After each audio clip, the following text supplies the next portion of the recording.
নমস্কার, আপনাদের সকলকে স্বাগত জানিয়ে শুরু করছি আজকের পর্বের জনমত। আমি সুজিত চট্টোপাধ্যায় রয়েছি আপনাদের সঙ্গে।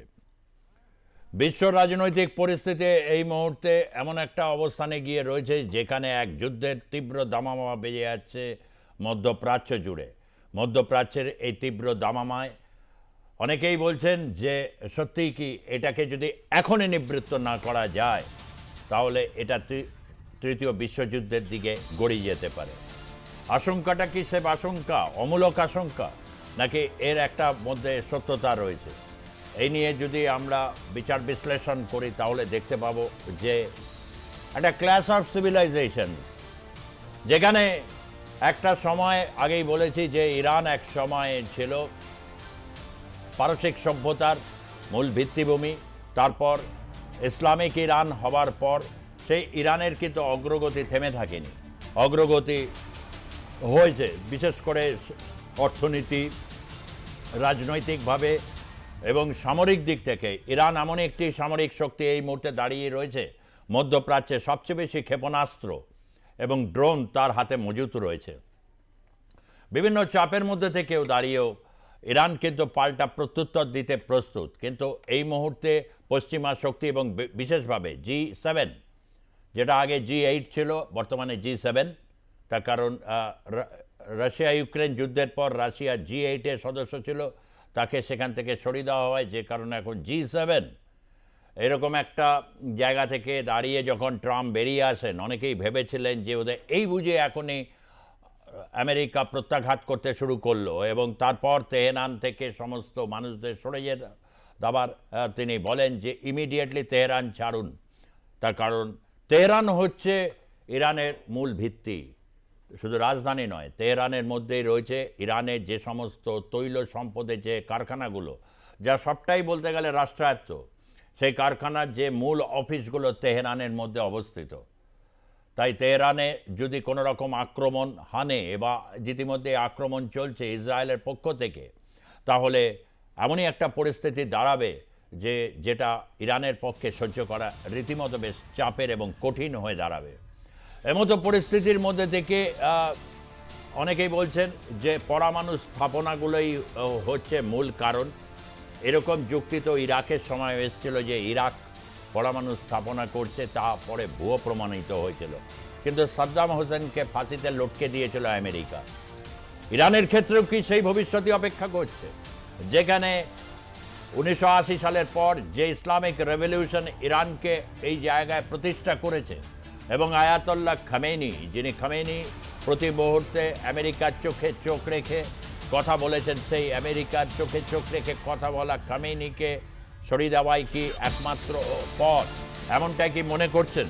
এবং এই সম্পর্কে বেঞ্জামিন নেতানিয়াহুকে একটি মার্কিন সংবাদ মাধ্যম এবিসিকে একটি সাক্ষাৎকার দিয়েছেন এবং সেই সাক্ষাৎকারে তিনি যা করতে হবে আমরা তাই করেছি। খামেনি হচ্ছেন ইরানের উগ্রপন্থা ও সন্ত্রাসবাদের কেন্দ্রবিন্দু। উগ্রপন্থা এবং সন্ত্রাসবাদ, কিন্তু তাকে সরাতে পারলে এই সংঘাত শেষ হবে, স্পষ্ট কথা বেঞ্জামিন নেতানিয়াহু। কিন্তু এই খামেনিকে সরানো সম্ভব। 1980 সালে যেই রকম ইরানের যে ইসলামিক রেভলিউশন, তাতে জনগণের সর্ববৃহৎ অংশ এতে অংশগ্রহণ করেছিল।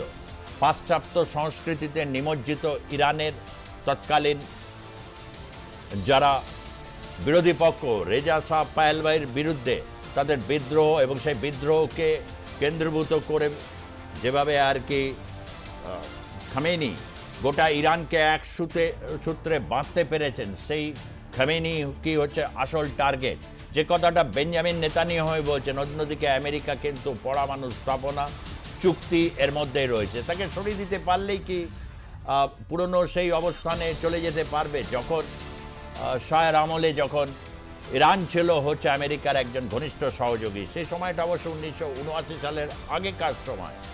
1979 সালের পর থেকে ক্রমশ ইরান আমেরিকার কাছে এক ভয়ঙ্কর বিপজ্জনক শক্তি হিসাবে পরিগণিত হয়ে আসছে। কেন? একটা উন্নত সভ্যতার দেশ, সেই সভ্যতার দেশ কি সত্যি এক পরাক্রমশালী যে নিজের আত্মরক্ষার জন্যে অনেক কিছু সে মজুত করতে পেরেছে?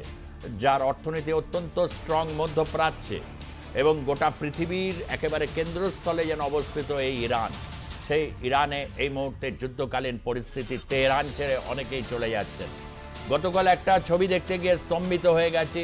আমরা এমনিই জানি ওয়ার জোন বা কনফ্লিক্ট জোনে সাংবাদিকতা কি ভয়ঙ্কর কঠিন বিষয়, সেটা অনেকেই টের পাবেন যে ইসরায়েলের ছোড়া বোমায় সেখানে একটি টেলিভিশন চ্যানেল, যে চ্যানেলটি হচ্ছে ইরানের সরকারি চ্যানেল, সেই চ্যানেলে এসে বোমা যখন এসে গিয়ে আঘাত করলো, সঞ্চালিকা তিনি চেয়ার ছেড়ে চলে যান, তখন কিন্তু লাইভ টেলিকাস্ট চলছে এবং বাইরে তখন বেরিয়ে দেখা যাচ্ছে একেবারে দাউ দাউ করে জ্বলছে হচ্ছে সমস্ত টেলিভিশন চ্যানেলের অফিস।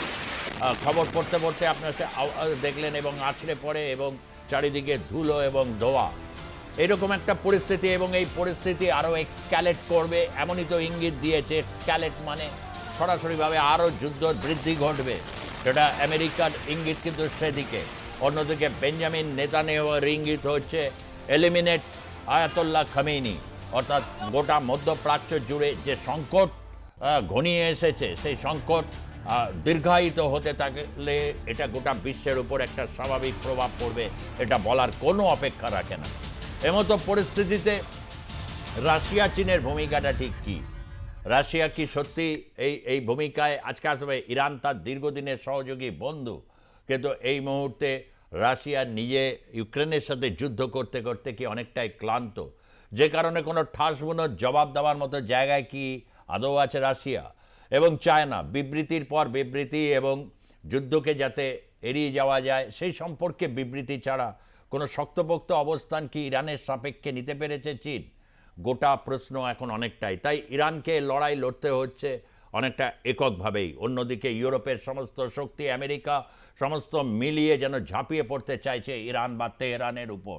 নিশানা এই মুহূর্তে তেহরান, যে তেহরানে এক অর্থনৈতিক বৃদ্ধির এক উন্নত, একটি পৃথিবীর অন্যতম উন্নত একটি শহরের মধ্যে পরিগণিত হয়, সেই তেহরান এখন নিশানায়। অনেক জনসংখ্যা রয়েছে তেহরানে এবং প্রচণ্ড কর্মচঞ্চল একটি শহর কি সত্যি একদম পুরো শুনশান হয়ে যাবে শুধুমাত্র মিসাইলের প্রত্যাঘাতের আশঙ্কায়? এই সমস্ত নিয়ে গোটা বিশ্ব যেমন এখন একটা চিন্তিত অস্থির পরিস্থিতি রয়েছে, কি হবে ভাব, সেই সম্পর্কে একটা সম্যক বিশ্লেষণ দরকার যে ভারতবর্ষের এই প্রান্তে বসে প্রত্যেকের কি করণীয়। তার কারণ অনেক ভারতীয় ছাত্র ইরানে রয়েছেন, ইরানের সাথে ভারতের দীর্ঘকালীন একটা সম্পর্ক রয়েছে। 80-র দশকে কলকাতার ময়দান কাঁপিয়ে গেছিলেন ইরানিয়ান 2 তারকা ফুটবলার, যারা ইস্টবেঙ্গলকে একটা অন্য পর্যায়ে নিয়ে যেতে পেরেছিলেন। সে মজিদ বাস্কার, জামশেদ নাসিরি। মজিদ বাস্কারকে অনেকে চিন্তা করে আজও ইরানের প্রতি কত যে অনুরক্ত মানুষ। এই কলকাতা শহর যেখানে বসে এই অনুষ্ঠান করছি, সেখানে দাঁড়িয়ে দেখেছি ইরানিয়ান সিনেমা দেখার জন্য নন্দন চত্বরে যখন ফিল্ম ফেস্টিভ্যালসগুলো হয়, শুধুমাত্র আব্বাস কিয়ারোস্তামি বা মকবুল বাফের ছবি দেখার জন্য কি দীর্ঘ লাইন। এই ইরান এক সমৃদ্ধশালী সাংস্কৃতিকভাবে ঐতিহ্য, যার হচ্ছে কেউই অস্বীকার করতে পারে না। সেখানে কি একেবারে গণশত্রুতে রূপান্তরিত করতে চাইছে আয়াতুল্লাহ খামেনিকে? বেঞ্জামিন নেতানিয়াহুর বক্তব্যকে কিন্তু সেটা উঠে আসছে এবং ট্রাম্পকে আগামী দিনে সরাসরি কি আমেরিকা এই যুদ্ধে যাচ্ছে? গোটা পৃথিবী এখন এই দোলাচলে রয়েছে। তাই দোলাচলের না থেকে বরঞ্চ এই সম্পর্কে বিশ্লেষণটা অনেক বেশি জরুরি। দূরভাষে আপনারাও যোগদান করবেন, অবশ্যই করবেন। আমাদের সঙ্গে আজকে স্টুডিওতে রয়েছেন রাষ্ট্রবিজ্ঞানের অধ্যাপক দেবতনু মাঝি, তরুণ অধ্যাপক, তাকে আমি স্বাগত জানাচ্ছি।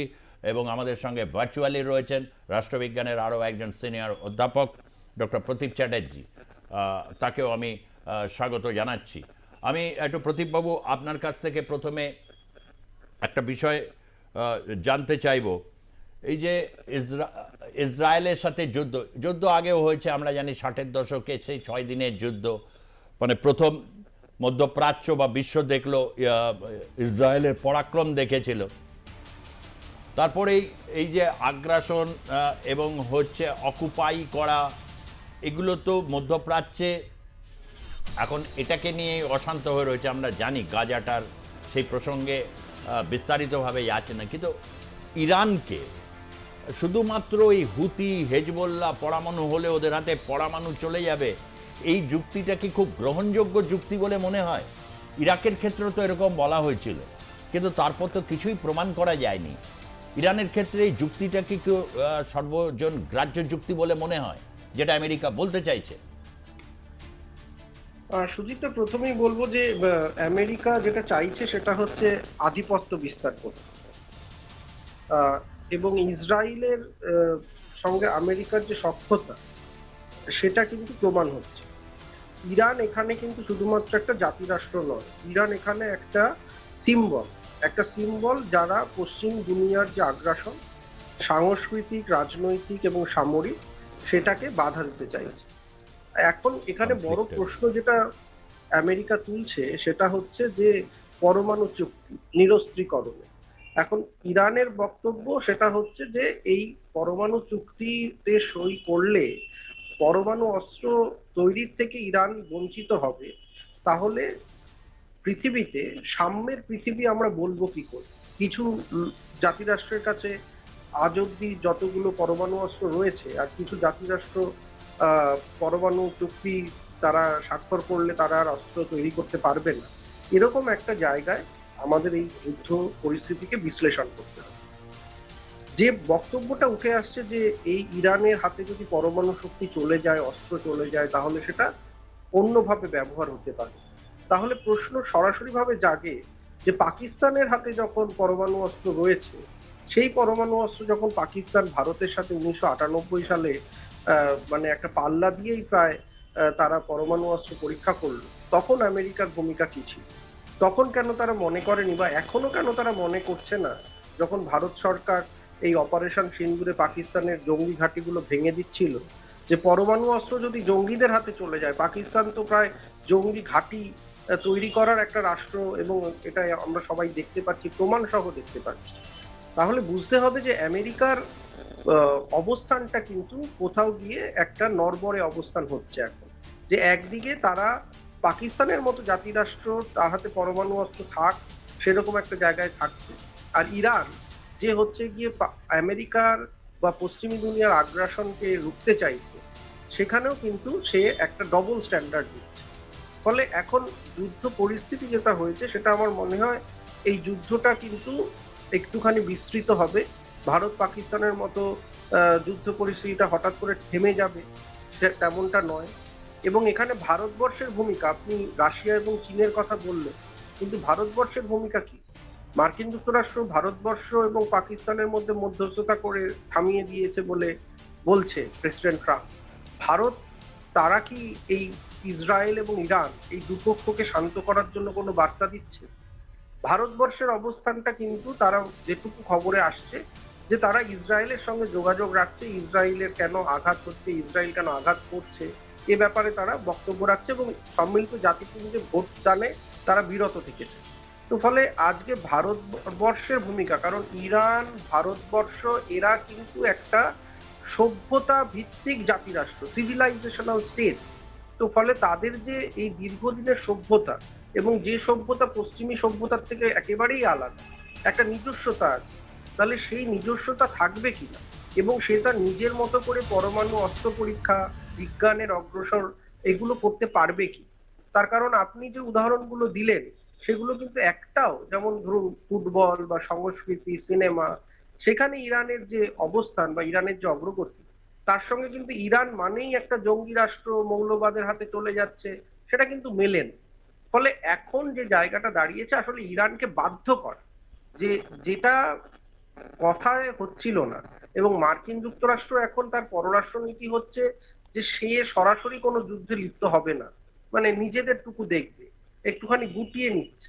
তো ফলে এইখানে যদি কথাবার্তায় কেউ রাজি না হয়, কিন্তু তাহলে আমার মনে হয় যে নিজেকে গুটিয়ে রাখবে, সরাসরি যুদ্ধে যাবে না, কিন্তু আমার মনে হয় ইরানের ক্ষেত্রে এটা একটা ব্যতিক্রমী অবস্থান নিতে পারে, বা হচ্ছে সমস্ত রকম শক্তি দিয়ে। কেননা যখন ইরান রিটালিয়েট করছিল, মানে ইসরায়েল যখন লাস্ট ফ্রাইডে, শুক্রবার দিন যখন আক্রমণ হানলো তেহরানের উপর, এবং পাল্টা যখন আক্রমণে গেল পরের দিন ইরান, যখন তেল আবিবের উপর এসে ক্ষেপণাস্ত্র আছে পড়ছে ইরানের, তখন কিন্তু আমেরিকা তাকে রেস্কিউ করতে আসলে অবতীর্ণ হয়েছিল। একেবারে চুপচাপ বসে থাকবে না, তার কারণ যে যুদ্ধকে এক্সক্যালেট করার মতো বিবৃতি তো আসছে, তেহরান ফাঁকা করুন, মানে বোঝাই যাচ্ছে যে এটাকে একটা যুদ্ধের দিকে আরো এক্সক্যালেট করার জন্য হয়তো এটা ইসরায়েল লড়বে, কিন্তু তাকে সমস্তভাবে সামরিক শক্তি দিয়ে সমর্থন যোগাবে আমেরিকা। না, সেটা তো অবশ্যই, কারণ আমি সেটাই বলতে চাইছিলাম যে ইসরায়েল হচ্ছে আমেরিকার বন্ধু রাষ্ট্র, এবং বন্ধু রাষ্ট্রকে দিয়ে যে জাতিরাষ্ট্র আমেরিকার কথা শুনে মৌখিকভাবে রাজি হচ্ছে না তার উপরে আঘাত হেনে, এটা কিন্তু দেখুন মার্কিন যুক্তরাষ্ট্র বলছে যে ইরানের এই আঘাত যে ইসরায়েল করছে তার পাশে আমি আছি, কিন্তু মার্কিন যুক্তরাষ্ট্র সরাসরি সেনা অভিযান করছে এমনটা নয়। সে তো ইউক্রেনের আর রাশিয়ার যুদ্ধতেও মার্কিন যুক্তরাষ্ট্র একটা পক্ষ নিয়েছে। মুশকিল হচ্ছে যে মার্কিন যুক্তরাষ্ট্রের অবস্থানের জায়গায় দাঁড়িয়ে আমরা যারা কলকাতায় আছি, যারা ভারতীয়, এবং আপনি বললেন ভারতীয়রা ওখানে আছে, অনেকেই পড়াশোনা করছে, আমাদের কাছে সব থেকে গুরুত্বপূর্ণ ভারতীয় রাষ্ট্রের ভূমিকা, এবং ভারতীয় রাষ্ট্রের থেকে আমরা বলিষ্ঠ বক্তব্য পদক্ষেপ চাই, যাতে করে ভারতবর্ষ মার্কিন যুক্তরাষ্ট্র যে ভূমিকা নিয়েছিল ভারত পাকিস্তান যুদ্ধের আবহেতে, ভারতবর্ষ এখানে সেই অবস্থান নিক। এটাই হচ্ছে কি আমাদের কাছে সব থেকে বড় আশা। আমি এই প্রসঙ্গে আরেকটু বিস্তারিতভাবে, কারণ নরেন্দ্র মোদী এই সময় সাইপ্রাসে রয়েছেন, এরপর কানাডা যাবেন এবং ওখান থেকে ক্রোয়েশিয়া সফরে যাবেন, এবং সবচেয়ে লক্ষণীয় বিষয় নরেন্দ্র মোদী যেখানে সাইপ্রাসে এসেছেন, সাইপ্রাসের এই উত্তরাঞ্চল যেটা টার্কি, এই মুহূর্তে আরও এক বিশ্বের জঙ্গি বিভিন্ন বাদকে উস্কানিদাতা হিসাবে যে টার্কি সমৃদ্ধি লাভ করেছে বা প্রসিদ্ধি লাভ করেছে, সে টার্কির উত্তরাঞ্চলে সাইপ্রাসের যে অংশটা সে অবৈধভাবে দখল করে রয়েছে, যে অভিযোগ বারবার সাইপ্রাস করে তোলে, যেটা হয়তো আন্তর্জাতিক মহলের কাছে অতটা পরিচিত নয়, সেইখানে গিয়ে নরেন্দ্র মোদী ভারতের প্রধানমন্ত্রী একটা বার্তা তিনি পৌঁছে দিতে চেয়েছেন। এই বিষয়টা নিয়ে আমি আসবো, তার কারণ যখন একদিকে গোটা মধ্যপ্রাচ্যে একটা যুদ্ধের দামামা, আমরা সত্যি কথাই তো যে ইরানে অনেক ক্ষেত্রেই বলা হয় যে আমরা ইরানের সভ্যতার ইতিহাস অনেকেরই জানা, যে যেহেতু সেটি একটি পারসিক মানে সভ্যতা, যে সভ্যতার উপর ইসলামে কনভার্সন এবং তারপরে ইসলামিক যে ইরান, সেই ইরান কিন্তু পিছু হটেনি, সমৃদ্ধির দিকেই গেছে, যেটা হচ্ছে গোটা বিশ্বে একটা ইরান আলাদা স্বতন্ত্র বৈশিষ্ট্য নিয়ে উপস্থিত হয়েছে। তার অর্থনীতি, তার রাজনীতি, তার সংস্কৃতি, বা হচ্ছে পশ্চিমা শক্তির কাছে বরাবরই ইরান ৮০ দশকের পর থেকে একটা থ্রেট, যে কারণে আজকে ইরানের এই অগ্রগতিকে অগ্রাহ্য যেমন পশ্চিমা শক্তিও করতে পারবে না, কিন্তু তাকে বিলক্ষণ একটা মানে তাবের মধ্যে রাখতে চায়, ঠিক যেরকমভাবে ইরাকের সাথে করা হয়েছিল। এটার কি কারণ?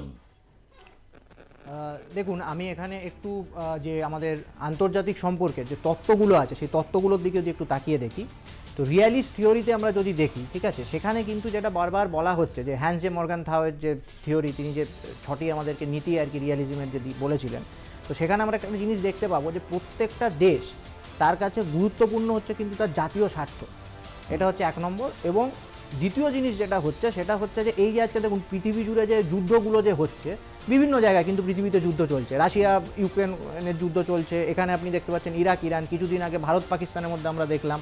তো সুতরাং রিয়ালিস্ট থিওরিতে যেটা বলা হচ্ছে যে যুদ্ধ কিন্তু হচ্ছে অনিবার্য, যুদ্ধ আপনার হবেই।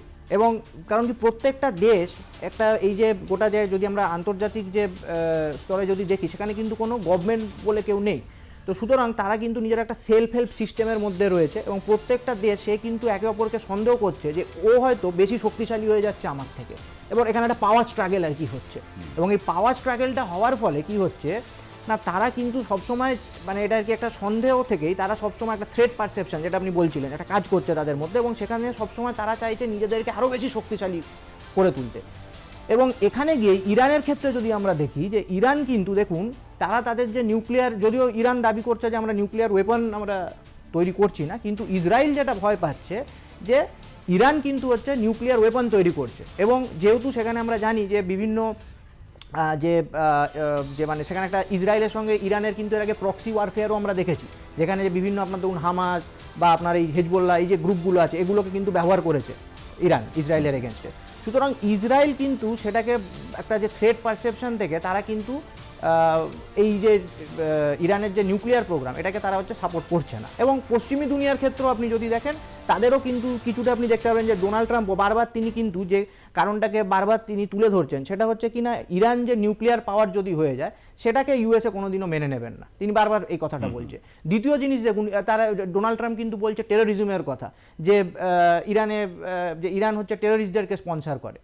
এবং আরেকটা বিষয় যেটা আমার এখানে মনে হয় যে খুব গুরুত্বপূর্ণ সেটা হচ্ছে আপনি যদি দেখেন ইরান কিন্তু হচ্ছে একটা অথরিটেরিয়ান কান্ট্রি এবং ইউএসএ সেদিকে আপনি দেখুন একটা ডেমোক্রেটিক কান্ট্রি। সুতরাং এখানে কিন্তু একটা ডেমোক্রেসি ভার্সেস অথরিটেরিয়ানিজম যে এই যে আইডিওলজিক্যাল যে আপনার একটা যে ডিবেট, হ্যাঁ, এবং আমরা ডেমোক্রেটিক পিস থিওরি যেটা আমাদের রয়েছে সেখানে আমরা জানি যে একটি গণতান্ত্রিক দেশ কিন্তু আরেকটি গণতান্ত্রিক দেশের সঙ্গে জেনারেলি যুদ্ধ করে না, কিন্তু এখানে আপনি দেখুন যে সেই অথরিটেরিয়ান একটা দেশ কিন্তু চলে আসছে এবং এখানে একটা আইডিওলজিক্যাল কনফ্লিক্ট যেমন রয়েছে। এবং আপনি যেটা বলে আজকে প্রোগ্রামটা শুরু করলেন, আপনার সঙ্গে এর আগেই আমার কথা হচ্ছিল যে আমরা যদি স্যামুয়েল হান্টিংটনের যে থিসিস যেটা যে ক্ল্যাশ অফ সিভিলাইজেশন, যে পোস্ট কোল্ড ওয়ার ফেজে ঠান্ডা যুদ্ধের পরবর্তীকালে আমরা যদি দেখি সেখানে কিন্তু একটা দেশ অপর দেশের সঙ্গে যুদ্ধ করবে না, বরং একটা কালচার আর একটা কালচারের সঙ্গে যুদ্ধ করবে। এবং সেটাই আমরা কিন্তু আজকে দেখতে পাচ্ছি। দেখুন যে একদিকে হচ্ছে জিউজরা, অন্যদিকে হচ্ছে ইসলাম, ঠিক আছে, তাদের মধ্যেকার যে লড়াই, এইটা যেমন একটা রিলিজিয়াস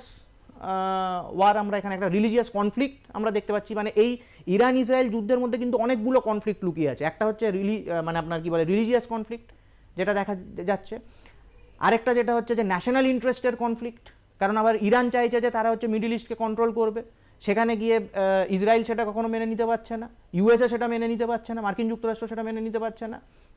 সুতরাং এখানে ন্যাশনাল ইন্টারেস্টের কনফ্লিক্টও দেখা দিচ্ছে।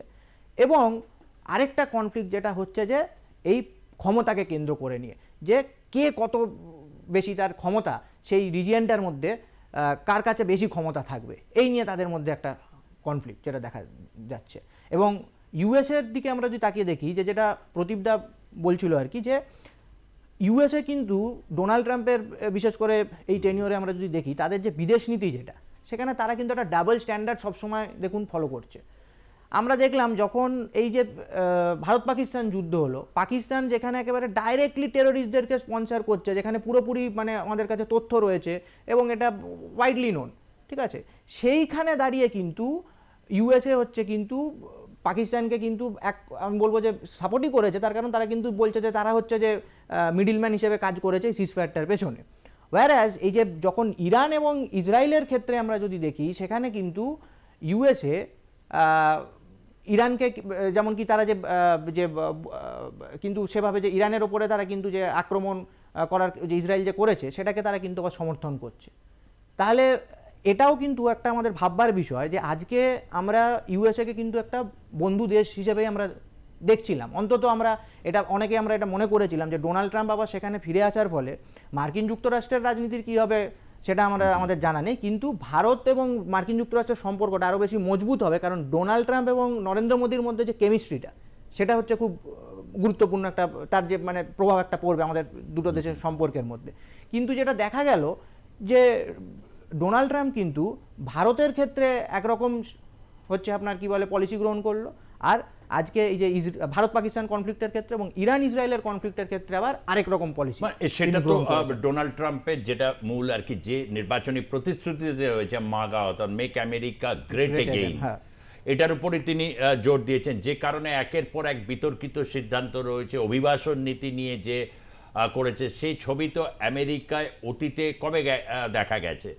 হয়তো ম্যাকার্থিজম একসময় আমেরিকায় ছিল, ম্যাকার্থিজমের সময় সেখানে আমেরিকা একরকম, এই যে বিবর্তনের মধ্যে দিয়ে আমেরিকা গেল, একটা জায়গায় কিন্তু এই কথাটা খুব সত্য যে হচ্ছে ক্ল্যাশ অফ সিভিলাইজেশন, যেটা রবীন্দ্রনাথ ঠাকুর বারবার বলে গেছিলেন যে সভ্যতার সংকট, সভ্যতার ক্ষেত্রে একটা সংকট নেমে আসে এবং এই সংকটকালীন মুহূর্তে কিন্তু যখন এটা যুদ্ধের দিকে অগ্রসর হয় তখন ক্ল্যাশ অফ সিভিলাইজেশন, ইরান এবং আমেরিকার ক্ষেত্রে এটা বিলক্ষণ এবং ইসরায়েলের ক্ষেত্রে এটা বিলক্ষণ। 1948 সালে মধ্যপ্রাচ্যে ইসরায়েলের যে বসতি স্থাপন, যেটা বিখ্যাত কারুর কাছে বা বিশেষ করে মধ্যপ্রাচ্যের মুসলিম জনতার কাছে যেটা অত্যন্ত হচ্ছে কুখ্যাত বেলফোর চুক্তি। এই বেলফোর চুক্তির মাধ্যমে 1948 সালে সেখানে ইসরায়েল একটা বসতি তৈরি করার অধিকার পায়, যেটা ব্রিটিশদের সৌজন্যে হয়েছিল। তারপর থেকে মধ্যপ্রাচ্য বারবার করে রক্তাক্ত হয়েছে, এবং যেখানে হচ্ছে জায়নিজম একটা এমন এক শক্তি হিসাবে উঠে এসেছে যা কিন্তু সভ্যতার একদিকে সংকট ডেকে আনছে, অন্যদিকে ক্ল্যাশ অফ সিভিলাইজেশন, অর্থাৎ কোথাও একটা জায়গায় সরাসরি হুমকি দিচ্ছে। তেহরানে আমি তো ভাবতেই পারছি না তেহরানের মতো ওইরকম একটা সমৃদ্ধশালী শহর ছেড়ে সেখানকার মানুষ যারা একটা উন্নত জীবনযাপন করেন তাদের ছেড়ে চলে যেতে হচ্ছে। এটা শুধুমাত্র একটা ধর্মের কারণে এটা এটা এটা মানাটা অনেক ক্ষেত্রেই হয়তো অনেক মানুষের কাছে আজকে অত্যন্ত একটা কঠিন জটিল পরিস্থিতির মধ্যে রয়েছেন। আমি আরেকটা প্রশ্ন এক্ষেত্রে, প্রতীকবাবু বলছেন ভারতের অবস্থান, চীন রাশিয়ার একটা অবস্থান আমরা জানি, ভারতের অবস্থানে ইরানের সাথে তার বন্ধুত্ব রয়েছে এবং ইসরায়েলের সাথে তার বন্ধুত্ব, এবং যখন এরকম একটা সিচুয়েশন ভারতের, সে কার্গিল যুদ্ধ হোক, যখনই ভারত আক্রান্ত হয়েছে ইসরায়েল কিন্তু মানে সত্যিকারের পাশে এসে দাঁড়িয়েছে বিভিন্নভাবে টেকনিক্যাল এবং সামরিক সহযোগিতা সমস্ত কিছুর এই জায়গা থেকে। ফলে এরকম একটা জায়গা থেকে যুদ্ধকে ডিসকালেক্ট করা ছাড়া, মানে যাতে এটা না ছড়ায়, এছাড়া কি আর ভারত কি অবস্থান নিতে পারে বলে আপনার মনে হয়? না দেখুন, ভারত একটা জিনিস যেটা পরিষ্কার করে দিয়েছে, আপনি যদি দেখেন যে রিসেন্টলি যে কোনো বিশ্বে যেখানে যে কোনো কনফ্লিক্ট যে আপনার চলছে আর কি, সেখানে ভারতের স্ট্যান্ড পয়েন্ট হচ্ছে খুব পরিষ্কার যে ভারত একটা কিন্তু ব্যালেন্সড অ্যাপ্রোচ ফলো করছে। আপনার যে কোনো আপনি কনফ্লিক্টের ক্ষেত্রে দেখুন বিদেশে, সেটা রাশিয়া ইউক্রেন হোক বা সেটা হচ্ছে কি বলে আপনি যদি দেখেন যে ইসরায়েল ইরান কনফ্লিক্টের ক্ষেত্রে যদি দেখেন, তো সেখানে ভারত সবসময় হচ্ছে শান্তির পক্ষে। এবং ভারত 24/7 আপনি দেখবেন যে মিনিস্ট্রি অফ এক্সটার্নাল অ্যাফেয়ার্স আপনার যেটা বলেছে যে তারা 24/7 হচ্ছে অবজার্ভ করছে, এবং ভারতীয়রা যারা সেখানে, ভারতীয় অনেক ছাত্ররা আর কি রয়েছে তেহরানে আমরা জানি, তারা যাতে নিরাপদে আর কি বেরিয়ে আসতে পারে সেখান থেকে তার ব্যবস্থা করা হচ্ছে।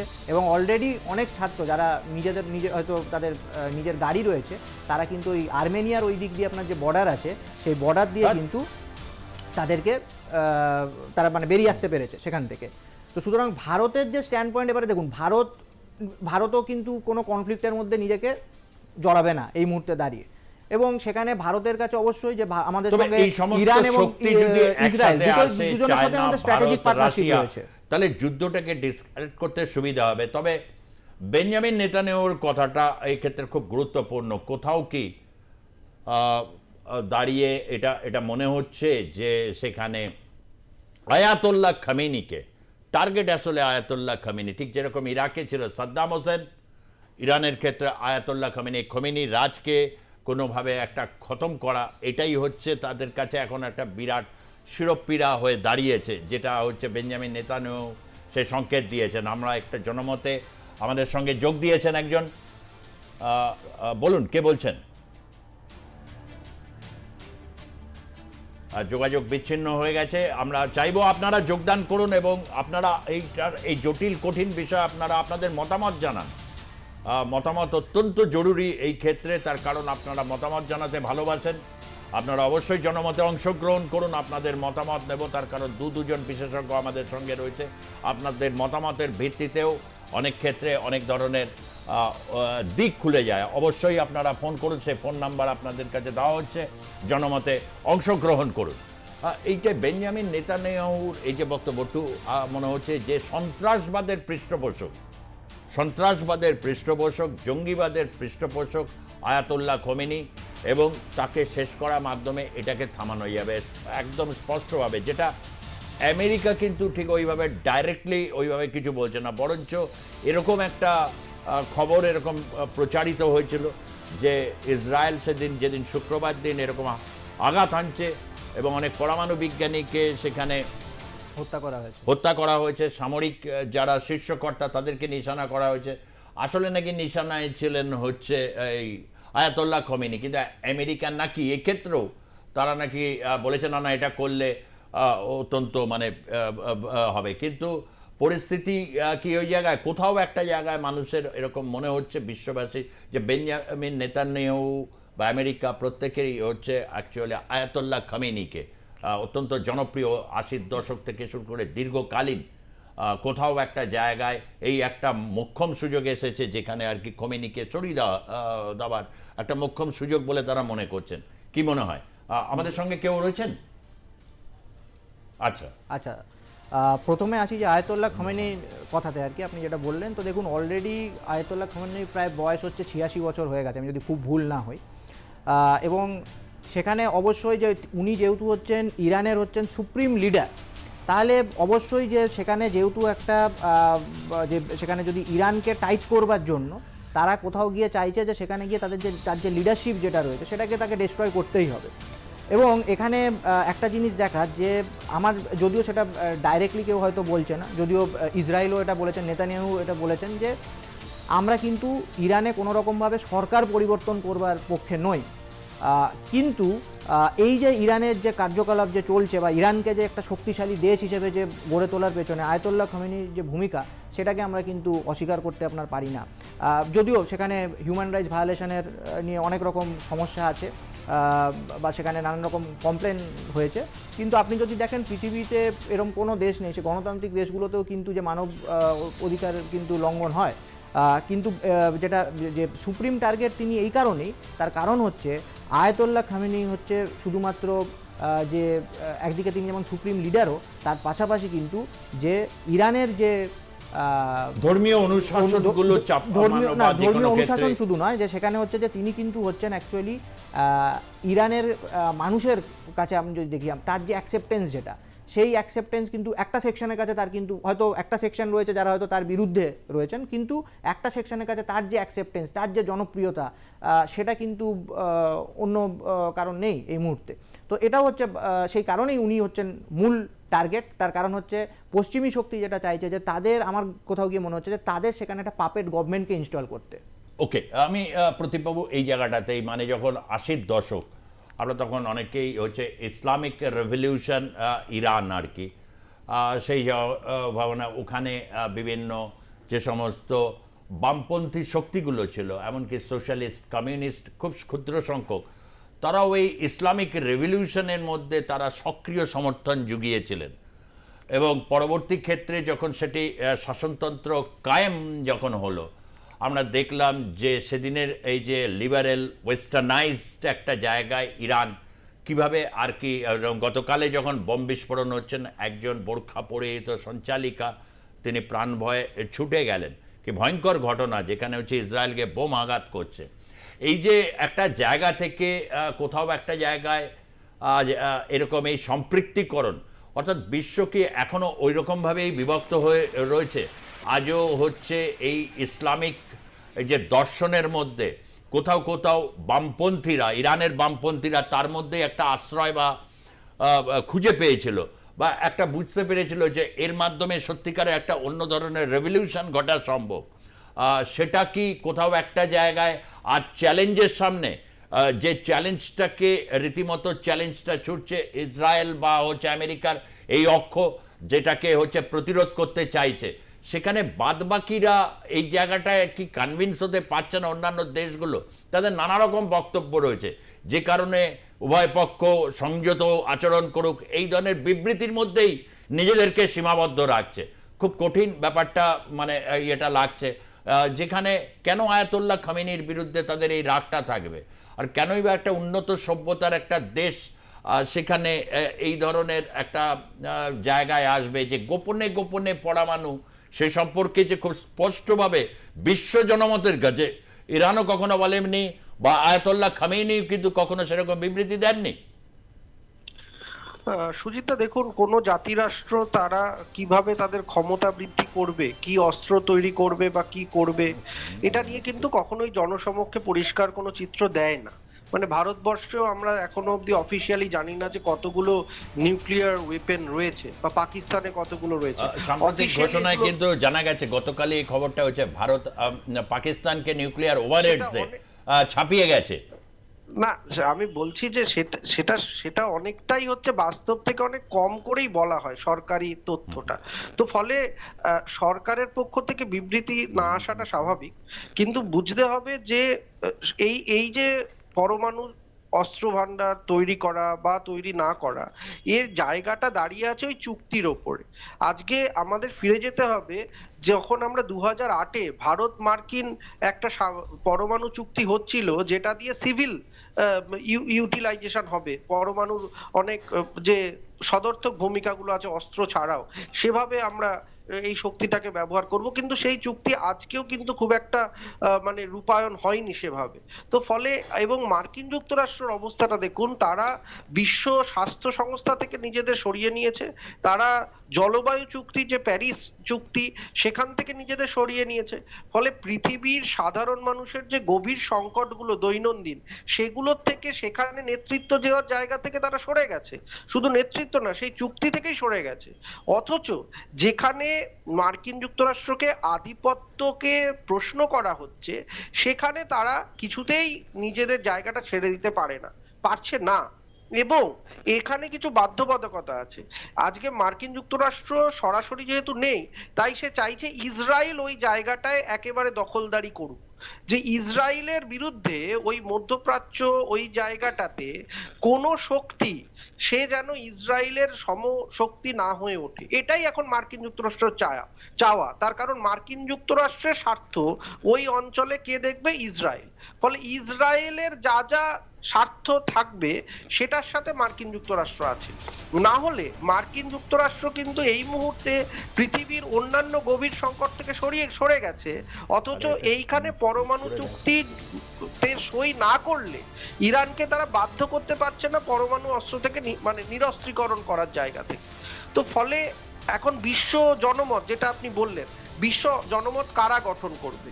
বিশ্ব জনমত গঠন করার ক্ষেত্রে আজকে কোনো জাতিরাষ্ট্র যুদ্ধে তো যাবেই না, যুদ্ধে নিজেদের জড়াতেও চাইছে না, নিজেদের শক্তিটা ক্ষয়ক্ষতি হয়ে যেতে পারে এই ভয়ে।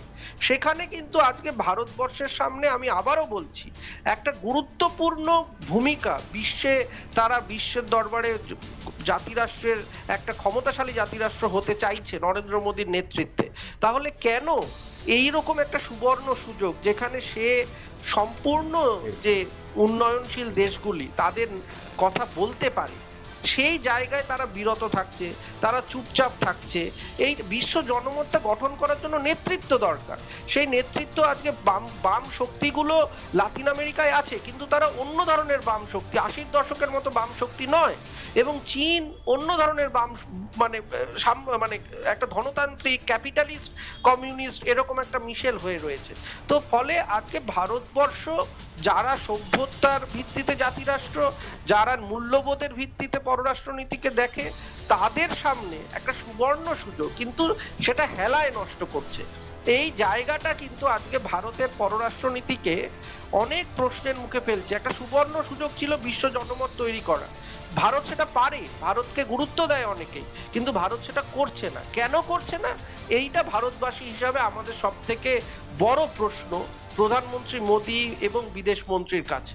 আজকে মার্কিন যুক্তরাষ্ট্র কি করলো বা তেহরানে কি হচ্ছে আমার সরাসরি হয়তো যোগ নেই, কিন্তু এর প্রভাব কিন্তু আমাদের দৈনন্দিন মূল্য বৃদ্ধিতে আমরা দেখবো কয়েকদিনের মধ্যে। তেলের দাম বাড়তে পারে এবং অন্যান্য সামগ্রীর দাম বাড়তে পারে, কিন্তু এই যুদ্ধ পরিস্থিতিটা বন্ধ হোক, বা যুদ্ধ পরিস্থিতিটা কেন হচ্ছে, কেন ইসরায়েল হামলা করছে, কেন ইরান হামলা করছে? আসলে ইরান দেখাতে চাইছে, এবং এটা ইরান দেখিয়ে ছাড়বে, যে তারা কিছুতেই এই মার্কিন এবং ইসরায়েলি রক্তচক্ষু সহ্য করবে না। কিন্তু তারা নিজেদের মতো- জঙ্গিবাদ এবং জঙ্গিবাদ সন্ত্রাস, কোথায়? জঙ্গিবাদ মানে সুজিত, ধরুন এই যে হুতি, হেজবুল্লাহ, বা হচ্ছে যখন ইসরায়েলের উপর হামাসের আক্রমণটা হয়েছিল, যেটার একটা ভিত্তিভূমি, সেটা কেন, কিভাবে, মোসাদ কি করছিল, এসব উপেক্ষা করে এটা তো বলা যায় যে দীর্ঘকালীন এই যে সংকটগুলো তো নিরসনকে কোনোভাবেই করা গেল না। সব পক্ষই এতটাই অনড় অবস্থান নিয়ে রয়েছে। এই অনড় অবস্থানের একটা কথা, মার্কিন যুক্তরাষ্ট্র কিন্তু কখনোই, বা ইসরায়েল, তারা কিন্তু ইরানের উপরে আঘাত হানাটা কেন হচ্ছে এই ব্যাপারে কিন্তু কখনোই এইটার উপরে জোর দেয়নি, যে আপনি যে কথাগুলো বলছেন যে জঙ্গি ক্রিয়াকলাপের ঘাঁটিগুলো আপনার এখানে সক্রিয় কেন, এই প্রশ্নে নয়। প্রশ্নটা হচ্ছে কি, আপনি পরমাণু নিরস্ত্রীকরণ চুক্তিতে সই করুন, কেন করছেন না? ফলে প্রশ্নটা যদি ওটা হতো, তাহলে এই যুদ্ধ মানা যেত। আজকে আপনি সন্ত্রাসবাদের কথা বলছেন, তাহলে একটু আগে যে আপনি যে চিত্রটা দেখালেন, আজকে তো সব মিসাইল টার্গেট করে, ওই ড্রোনে টার্গেট করে আমরা মিসাইলটা ছুড়ি, তাহলে একটা সংবাদ মাধ্যমের অফিসে কি করে মিসাইলটা গিয়ে পড়ছে? তো ফলে এই আমি একটু বিস্তারিতভাবে আপনার কাছে অনেকটা মানে জানলাম দেবতনু মাঝি রয়েছেন আমাদের সঙ্গে, যোগ দিচ্ছেন দূরভাষের মাধ্যমে। কর্নেল সৌমিত্র রায় আপনাকে স্বাগত জানাচ্ছি। এবং একটা পরিস্থিতি যেটা তৈরি হয়েছে, এটা যুদ্ধ পরিস্থিতি, এবং সবচেয়ে বড় কথা তেহরান ফাঁকা করার নির্দেশ দেওয়া হয়েছে, এবং এইটা পশ্চিম এশিয়া বা এই জায়গায় এই মানে যুদ্ধ যদি তৈরি হয়, তাহলে আরও ভয়াবহ যুদ্ধের যে পরিস্থিতি পশ্চিম এশিয়ায় তৈরি হয়েছে, সেই পরিস্থিতি কি সম্পর্কে আপনি কি মূল্যায়ন করবেন? এটার পেছনে অনেকেই বলছেন যে ইরাকের ক্ষেত্রেও তো একই যুক্তি ছিল যে পরমাণু সেখানে বোমা নাকি তৈরি হচ্ছে, ইরানের ক্ষেত্রেও একই যুক্তি দেওয়া হচ্ছে। আবার বেঞ্জামিন নেতানিয়াহুর বক্তব্য হচ্ছে জঙ্গিবাদ সন্ত্রাসবাদের একেবারে ভিত্তিভূমি হচ্ছে ইরান, এবং হচ্ছে আয়াতুল্লাহ খামেনি, তাকে শেষ না করলে এর সমস্যার সমাধান হবে না, এরকম একটা জায়গায় দাঁড়িয়ে রয়েছে। কি বলবেন?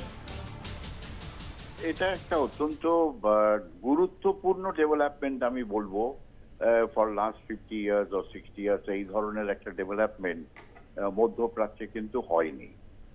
আপনি ইরাকের ব্যাপারটা নিয়ে এলেন, একদম ওর মধ্যে কোনো ডাউট নেই যে ইরাককে স্পেশালি সাদাম হোসেনকে সর্ট আউট করার জন্যে ওই মাস ওয়েপন অফ মাস ডিস্ট্রাকশন এর একটা বৌগি দিয়ে সেখানে আক্রমণ করা হয়েছিল। আমি আবার বলি, ইরাকের সঙ্গে আর ইরানের সঙ্গে কিন্তু আমাদের দুটো দেশের সঙ্গেই কিন্তু অত্যন্ত গুরুত্বপূর্ণ কালচারাল পলিটিক্যাল সম্পর্ক ছিল। আমার এখনো মনে আছে ইরাকি অফিসাররা আমাদের সঙ্গে এসে ট্রেনিং করে তারা ইরাক আর্মিতে জয়েন করতো, ইন্ডিয়ান মিলিটারি একাডেমি দেরাদুন থেকে। ইরাকের এয়ারফোর্সকে আমরা ট্রেন করেছিলাম। তাই এই ধরনের একটা ব্যাপার। সিমিলারলি এখন যদি আমরা ইরান নিই, ইরানের সঙ্গে আমাদের বহু পুরনো সম্পর্কটা শুধু ট্রেড না, সম্পর্কটা কালচারালি। যেমন রাইটলি আপনি বললেন যে একটা ইরানের ফুটবলাররা ইরানের সিনেমা দেখার জন্য একটা কি ধরনের ক্রেজ আমাদের এখানে হতো। কিন্তু আমি পুরো ব্যাপারটা কোনো সাইড না নিয়ে as a neutral army observer হিসেবে আমি অ্যানালাইজ করতে চাই। Israel also has got problem, ওর মধ্যে কোনো ডাউট নেই যে হামাস, হুজি, হিজবুল্লাহ, এই সমস্ত যত সংগঠনগুলো আছে তাদের অ্যাজ পার ইসরায়েল এরা হচ্ছে টেররিস্ট অর্গানাইজেশন। কর্নেল সৌমিত্র রায়, এই মুহূর্তে একটা গুরুত্বপূর্ণ খবরের দিকে যেমন আপনার কাছ থেকে জানতে চাইব। আমরা সকলেই জানি ইসরায়েলের শক্তি নিয়ে বহু চর্চিত, আমেরিকার শক্তি নিয়ে বহু চর্চা হয়েছে। ইরানও কিন্তু পাল্টা প্রত্যাঘাত করছে, মানে হাইফার বিদ্যুৎ কেন্দ্রে সেখানে তারা হামলা করেছে এবং ক্ষেপণাস্ত্র, এবং মোসাদের সদর দপ্তরের মধ্যেও ইরান হামলা চালিয়েছে আর কি, ক্ষেপণাস্ত্র। এই ক্ষেপণাস্ত্র এবং ড্রোন, তার যে একটা বিস্তৃত সম্ভার মধ্যপ্রাচ্যে, সেটা কিন্তু ইরানের শক্তির একটা জায়গা।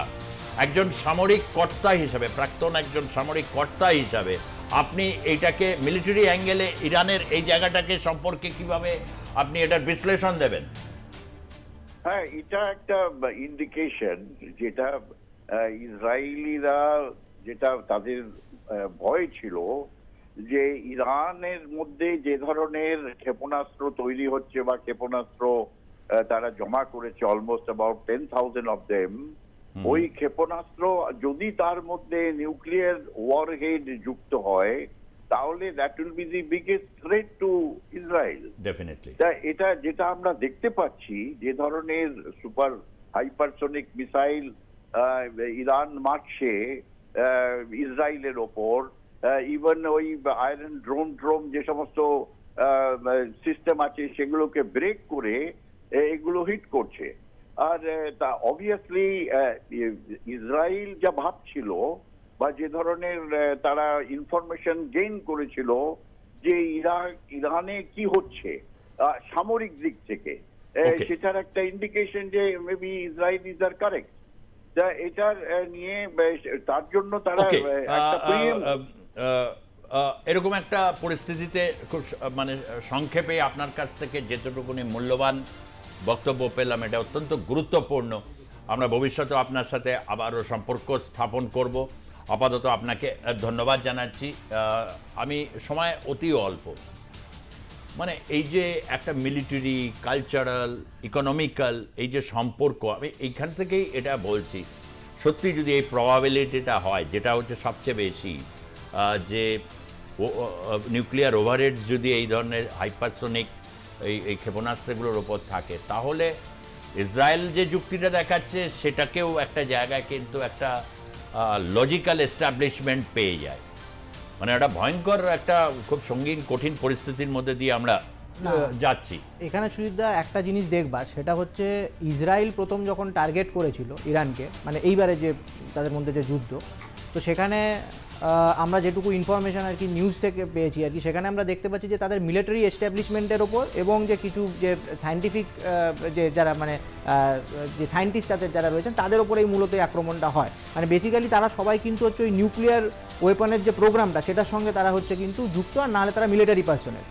কিন্তু ইরান যে আক্রমণটা করলো সেখানে কিন্তু অনেক সিভিলিয়ানদের ওপর কিন্তু আক্রমণ হলো ইসরায়েলে, এবং কোথাও গিয়ে এই যে এখানে একটা যে ওয়ার্ল্ড পারসেপশন তৈরি করার কথা হচ্ছিল, এখানে গিয়ে ওয়ার্ল্ড পারসেপশনটা কিন্তু ঘুরে গেল। কারণ এইটা কিন্তু হচ্ছে যদি আজকে তারা সিভিলিয়ানদেরকে আক্রমণ যদি না করতো আর কি, তাহলে সেখানে গিয়ে তারা কিন্তু ওয়ার্ল্ড কমিউনিটির সাপোর্টটা হয়তো পেত, কিন্তু যেই মুহূর্তে সিভিলিয়ানরা হচ্ছে আক্রান্ত হয়ে গেল, সেখানে গিয়ে কিন্তু সাপোর্টটা আবার আমার মনে হয় কোথাও ঘুরে গেল ইসরায়েলের দিকে। এইটাই খুব মানে ভারতের পক্ষে এটা এখন একটা সত্যি খুব গণনা হচ্ছে। ইসরায়েলের সাথে এই যে নরেন্দ্র মোদী সময় যে সম্পর্কটা তৈরি হয়েছে, এবং বিভিন্ন সময় বিশেষ করে জঙ্গি সন্ত্রাসবাদ সীমানা পেরিয়ে যখন ভারতের উপর আক্রমণ এনেছে, ইসরায়েল কিন্তু ভারতের পাশে দাঁড়িয়েছে। ইরান ভারতের পুরনো বন্ধু, প্রাচীন দুই সভ্যতার এর মধ্যে স্বাভাবিক মেলবন্ধন থাকবে, ফলে একটা কঠিন পরিস্থিতি এই মুহূর্তে তৈরি হয়েছে। কিন্তু এটা আন্তর্জাতিক ক্ষেত্রে কোনো দেশই কিন্তু পার্মানেন্টলি কারো বন্ধু হতে পারে না, আবার কারো শত্রু হতে পারে না। সকলের কাছে সকলের জাতীয় স্বার্থটা খুব গুরুত্বপূর্ণ। তবু যখন সভ্যতার এই রকম দুটো প্রাচীন সভ্যতার মধ্যে যখন একটা সখ্যতা তৈরি হওয়াটা একটা স্বাভাবিক প্রবণতা থাকে, সেখানে দাঁড়িয়ে একটা সিদ্ধান্ত খুব কঠিন, কার পক্ষ এই ক্ষেত্রে না হবে খুবই কঠিন। তবে একটা বিষয়ে সমস্যারে হওয়া উচিত, এই যুদ্ধ তখনই থামতে পারে নমনীয়তার প্রশ্নে, যুক্তির প্রশ্নে, এবং বিশ্বব্যাপী একটা আওয়াজ হয়তো তৈরির এখন প্রাক মুহূর্তে দাঁড়িয়ে গেছে। সেটা হচ্ছে যুদ্ধের বিকল্প এক চিরস্থায়ী শান্তি, যেটাকে অনেকে হয়তো উপহাস করেন অনেক সময়, কিন্তু এটি একটি প্রয়োজনীয় শক্তির আকার ধারণ করে। আজকের মতো এখানেই জনমত শেষ করছি। ধন্যবাদ জানাচ্ছি আদিত্যম্ন মাঝি, আপনাকে, ডক্টর প্রতীপ চট্টোপাধ্যায় আপনাকেও ধন্যবাদ, আপনাদেরকেও যারা দেখলেন আজকের পর্বের জনমত। অবশ্যই আপনারা জনমতে রয়েছেন তারা আপনাদের মতামত জানাবেন টাইমলাইনে, এবং অবশ্যই আমরা প্রত্যেক মুহূর্তে চাই আপনারা কিন্তু সক্রিয়ভাবে অংশগ্রহণ করবেন। আজকের মতো এখানেই শেষ করছি। ধন্যবাদ, নমস্কার।